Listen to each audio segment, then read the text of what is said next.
ঘন্টার মধ্যে সরকার গদি থেকে নামতে হবে।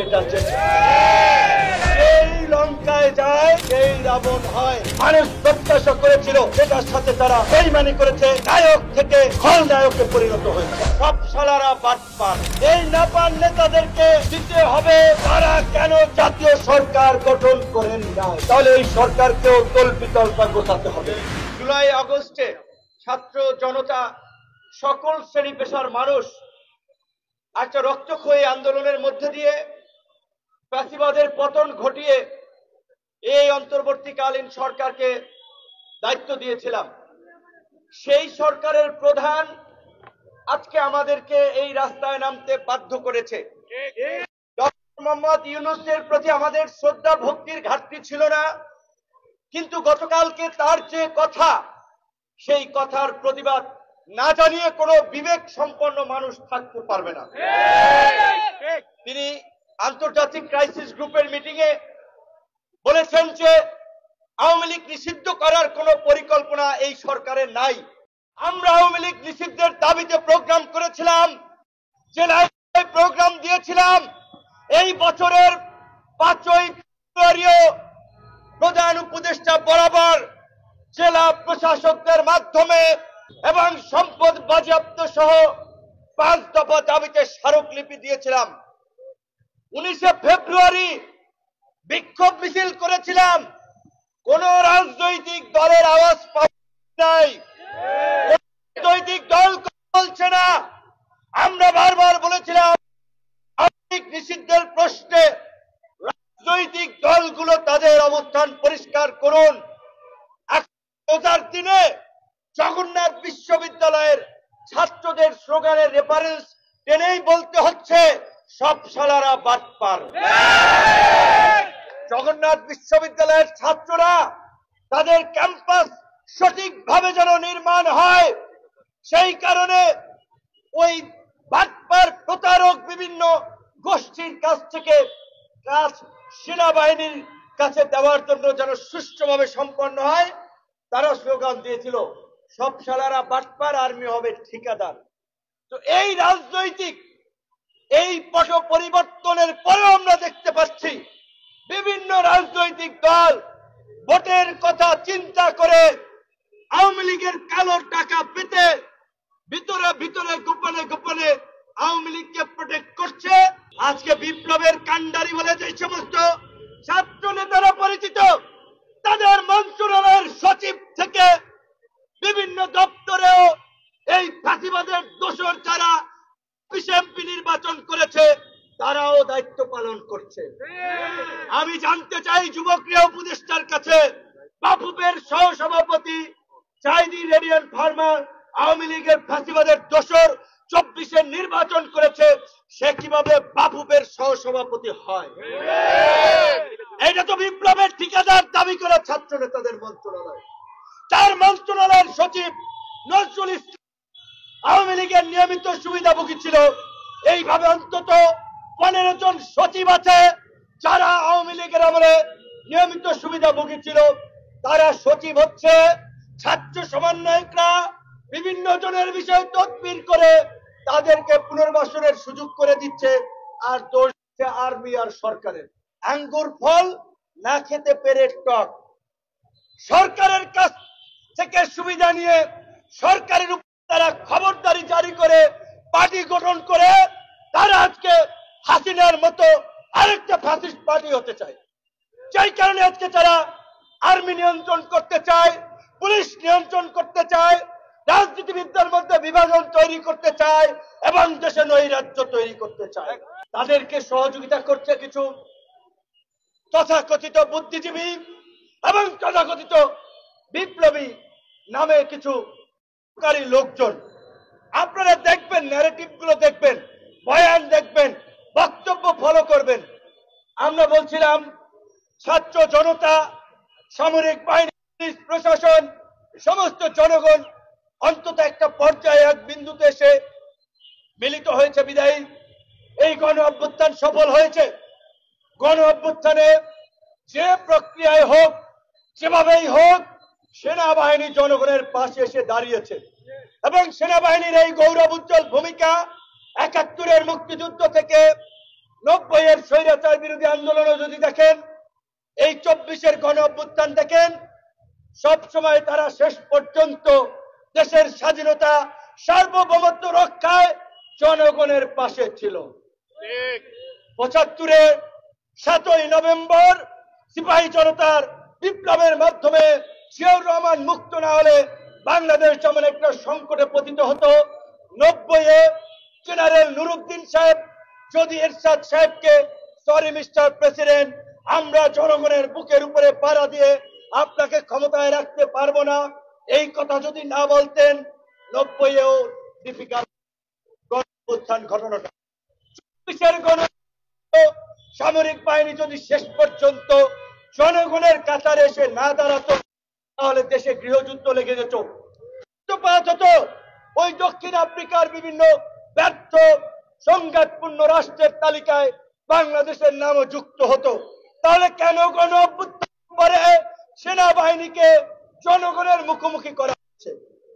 এবং দুই একজন বুদ্ধিজীবী নতুন নতুন টার্ম ইউজ করে সৈনিকদের অভ্যুত্থান, মানে আর্মির কোন অফিসার ভূমিকা রাখে নাই, সৈনিকদেরকে এখানে টেনে এনে একটা বিভাজন তৈরি করছে।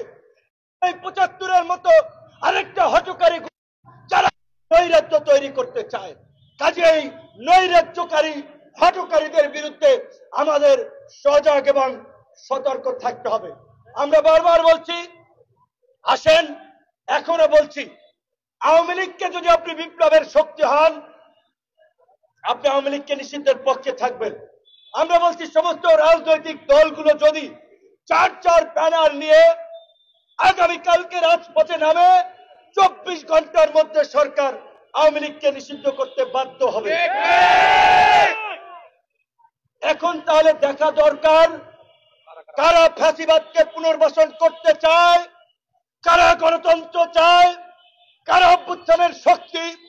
আমার ব্যানারে আসার দরকার নাই, আমাদের দলের নেতৃত্ব আসার দরকার নাই।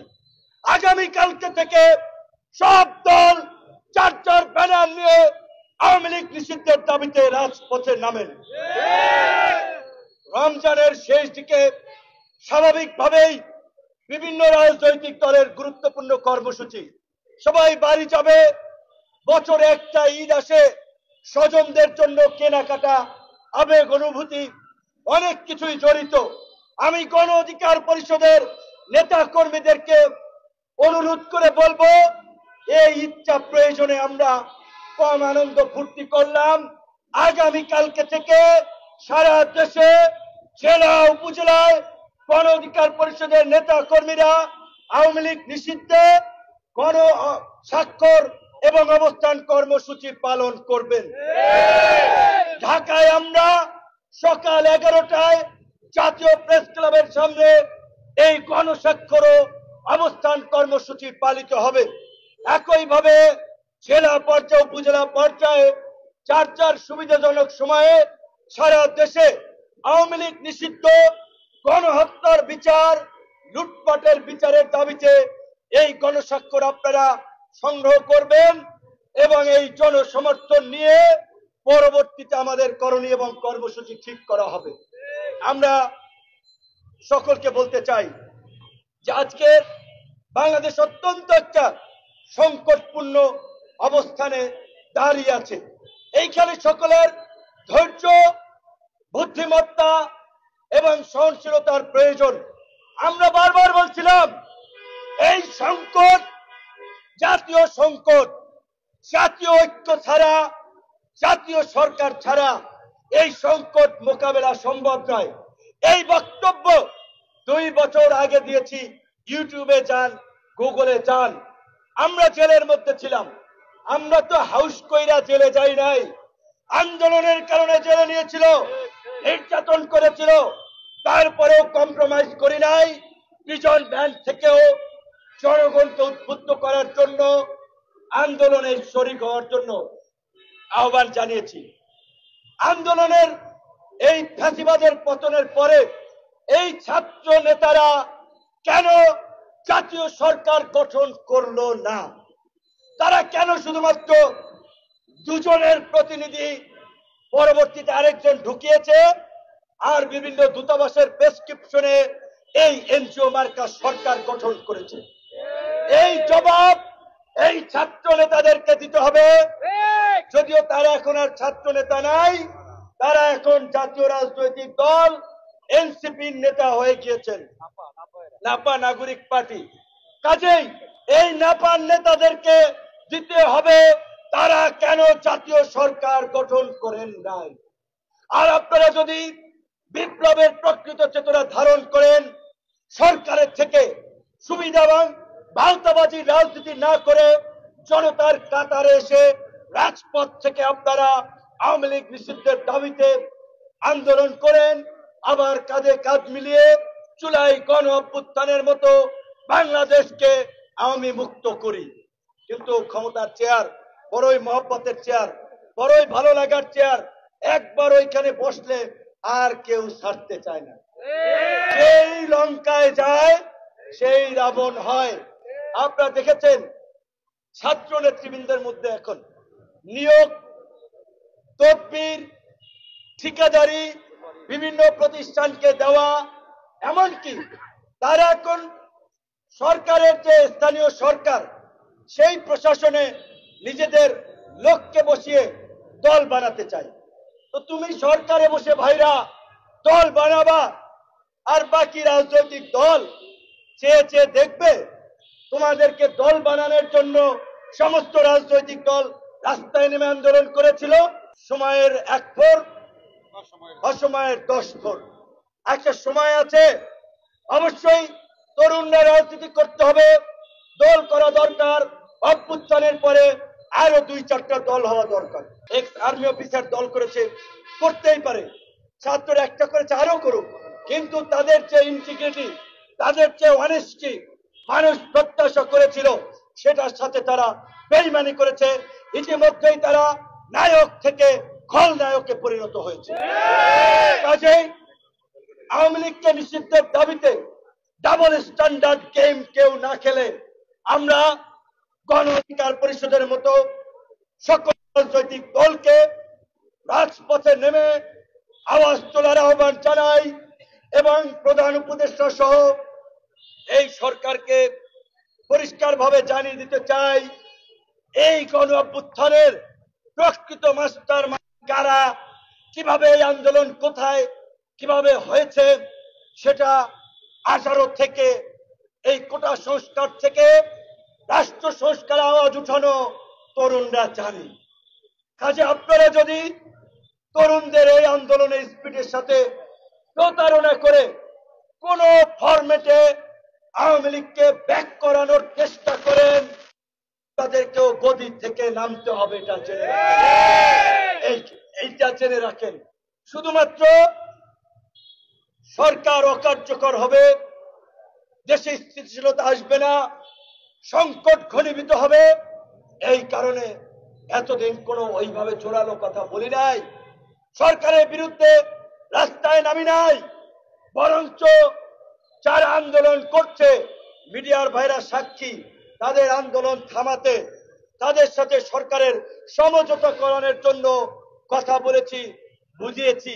কিন্তু সরকার আমাদের সেই দুর্বলতাকে কাজে লাগিয়ে তারা যদি বিদেশি প্রেসক্রিপশনে ভারতের সাথে সমঝোতা করে আওয়ামী লীগকে রাজনীতিতে ফিরিয়ে আনার চেষ্টা করে, তাহলে এই সরকারকেও তল্পিতল্পা গোছাতে হবে।